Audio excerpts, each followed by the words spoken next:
السلام علیکم ورحمۃ اللہ وبرکاتہ۔ ان الحمد للہ نحمده ونصلی علی رسولہ الکریم، اما بعد فاعوذ باللہ من الشیطان الرجیم، بسم اللہ الرحمن الرحیم۔ قال اللہ تبارک وتعالی فی کلامہ المجید والفرقان الحمید، انا جعلناک خلیفۃ فی الارض فاحکم بین الناس بالحق۔ وقال النبی صلی اللہ علیہ وآلہ وسلم، لو ان فاطمة بنت محمد سرقت لقطعت يدها، او کما قال علیہ الصلاۃ والسلام۔ بس عدل میں پوشیدہ ہے توقیر عدالت، بس عدل میں پوشیدہ ہے توقیر عدالت، بہت مشکل سے ہوتی ہے تعمیر عدالت۔ صدیوں میں کبھی معجزہ ہوتا ہے یہ انور، صدیوں میں کبھی معجزہ ہوتا ہے یہ انور، توہین عدالت سے ہو توقیر عدالت۔ حضرات ذی احتشام، اساتذہ کرام اور منصف انصاف کی بلندیوں پر فائز منصفین کرام، آج کا موضوع روز روشن کی طرح آیا ہے۔ خلاصتاً آج سے 14 صدیاں قبل عرب کے قبائلی معاشرے میں نبی عادل صلی اللہ علیہ وسلم کا نزول ہوتا ہے، جہاں ظلم و ستم کی اتھاہ گہرائیوں میں لوگ ڈوبتے چلے جا رہے تھے، ہر طرف اندھیرے ہی اندھیرے تھے، انصاف نام کی چیز دنیا سے ناپید ہو چکی تھی۔ وہاں آپ نے آ کر کے دنیا کے اندر عدل و انصاف کی مثالیں قائم کر دی۔ وہ چھوٹا ہو یا بڑا ہو، وہ انسان غلام ہو یا آقا ہو، حاکم ہو یا محکوم ہو، تمام کے لیے ایک ہی قائم کردہ قانون ان کے سامنے رکھ دیا۔ اور یہ قانون بڑا کمال کا قانون ہے، کیونکہ آپ نے دنیا کو ہمہ معاملات میں نئے اسالیب سے متعارف کروایا، اور یہ پیغمبر قطروں کو تابش آفتاب اور ذروں کو تابانی مہر بخشنے والے ہیں، کیونکہ انہوں نے دنیا کے اندر کسی قسم کا ناانصافی نہیں کی ہے۔ حضرات دیکھیے، ادھر پیغمبر علیہ الصلاۃ والسلام کو اللہ تعالیٰ حکم دے رہے ہیں، انا جعلناک خلیفۃ فی الارض فاحکم بین الناس بالحق، کہ ہم نے آپ کو دنیا کے اندر خلیفہ بنایا ہے، اپنا پیغمبر بنایا ہے۔ آپ کا کام ہے کہ حق کے ساتھ عدل کے ساتھ فیصلے کرنا۔ حضرات، یہ عدل و انصاف دنیا کے ایک اہم ترین حصہ ہے، اس لیے معاملات ہوں یا تجارت ہو، سیاست ہو یا عدالت ہو، لوگوں کے اپنے کردار ہوں یا سیاست پر بیٹھنے والا بادشاہ ہو، ہر کے لیے ایک ہی حکم ہے کہ وہ نبی علیہ الصلاۃ والسلام کے ہر فیصلے کے مطابق قانون کرے، کیونکہ ان کا ہر فیصلہ ہمارے لیے ایک مشعل راہ ہے۔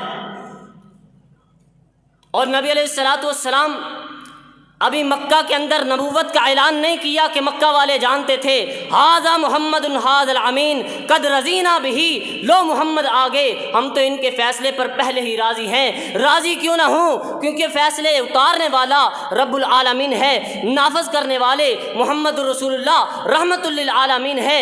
فیصلے کیا ہیں؟ انا جعلناک خلیفۃ، فیصلے کر دو، فاحکم بین الناس بالقسط، عدل کے ساتھ انصاف کے ساتھ فیصلے کر دو۔ اور دیکھیے، یہ عدالت ایسی ہے، یہاں پہ دوست اور دشمن کا کوئی فرق نہیں ہے۔ نبی علیہ السلام کو رب تعالیٰ نے حکم دے دیا، لا یجرمنکم، کہ اگر کوئی آپ کے پاس ناانصافی کے لیے آ جائے، لا یجرمنکم شنعان قوم علی الا تعدلوا، اور یہ عدالت ایسی ہے جہاں بیٹی کا اور کسی اور کا کوئی فرق نہیں ہے، کیونکہ اللہ تعالیٰ نے حکم دے دیا ہے نبی علیہ الصلاۃ والسلام کو کہ آپ نے عدل کرنا ہے۔ آپ فرما دیتے ہیں، لو سرقت، لو ان فاطمة بنت محمد سرقت لقطعت يدها، اگر میری بیٹی فاطمہ بھی چوری کرتی تو اس کا ہاتھ بھی کاٹ دیتا، کیونکہ اس کے لیے بھی وہی قانون ہے، اور جو عام آدمی ہے اس کے لیے بھی وہی قانون ہے۔ اور یہ عدالت کسی کے ساتھ ناانصافی نہیں کرتی، اولاد کے ساتھ حکم دیتی ہے، فاتقوا اللہ واعدلوا بین اولادکم، اللہ سے ڈرو، اپنی اولاد کے درمیان انصاف کرو۔ یہ بیویوں کے ساتھ انصاف کا حکم دیتی ہے۔ یہ عدالت ایسی ہے، رات ہونے سے پہلے ایک بچی کو انصاف مل جاتا ہے۔ یہ عدالت ایسی ہے جہاں پہ صبح کا بنایا ہوا قانون رات کو توڑا نہیں جاتا۔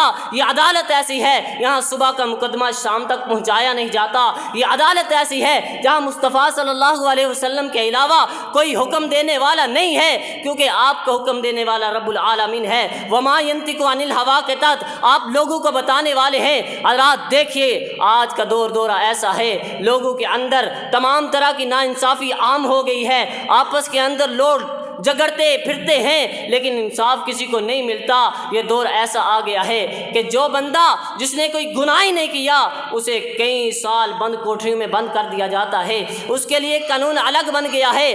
جو حاکم ہے اس کے لیے قانون الگ ہے، جو محکوم ہے اس کے لیے قانون الگ ہے، جو وزیر اعظم ہے اس کے لیے قانون الگ ہے، اور جو مشیر ہے اس کے لیے قانون الگ ہے، جو وزیر کا بیٹا ہے اس کے لیے قانون الگ ہے، اور جو چھوٹا خاندان کا انسان ہے اس کے لیے بھی قانون الگ ہے۔ یہی مساوات قائم کی تھی محمد صلی اللہ علیہ وسلم نے کہ لوگوں اللہ نے مجھے بھیج دیا ہے۔ آج میں آپ کے سامنے کہتا ہوں لا تثریب علیکم اليوم، یہ عدل کیا نبی علیہ السلام نے کہ جو تمام طرح کی باتیں تھی ساری ختم کر دیں۔ آج ایک ہی بات ہے کہ عدل و انصاف قائم کرنا ہے۔